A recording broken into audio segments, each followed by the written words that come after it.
The AI Bill of Rights firstly sets out 5 points of guidance. Safe and effective systems. You should be protected from unsafe or ineffective systems. This could be a system that's used in critical societal infrastructure like education, healthcare, or transport. Algorithmic discrimination protection. You should be protected from algorithms that could be used to further bias. This could simply be historically inaccurate content, like Google's image generator that depicted the Vikings as black.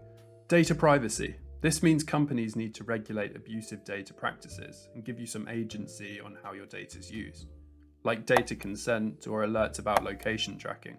And then there is notice and explanation. This means knowing when you're interacting with an AI system, like watermarking, and how it could impact you, which could be improved by better explainable AI.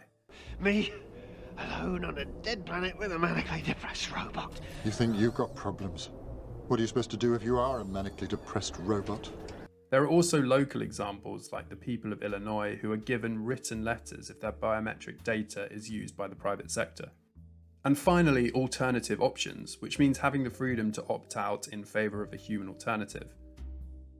The other two frameworks in a sense complement this, and just like 5 years ago, have a huge focus on innovation and growth.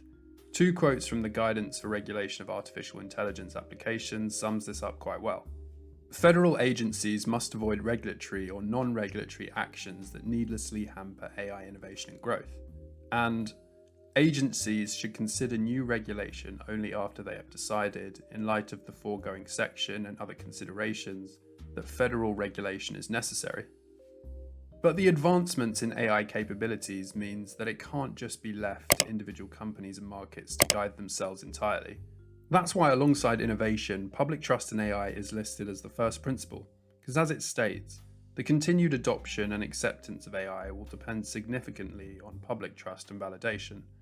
The government's regulatory and non-regulatory approaches to AI should contribute to public trust in AI by promoting reliable, robust, and trustworthy AI applications.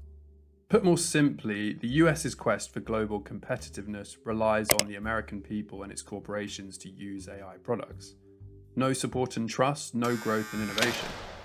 This is in part why another executive order was made in 2023, calling for the safe, secure and trustworthy development and use of artificial intelligence, which requires frontier AI developers to share the results of their AI safety tests with the government, and clearly watermark AI-generated content to prevent fraud, amongst other things.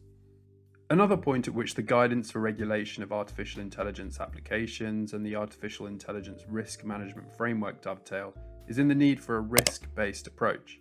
This, broadly speaking, is aimed at recognizing as soon as possible which risks are unacceptable and which risks can be managed or dealt with as they come. An example of an unacceptable risk would be an organization that engineers pathogens, for example. More manageably, on the other hand, could be students using chatbots for their essays. This is bad but not terminal and can likely be improved and used as a learning curve for educational institutions.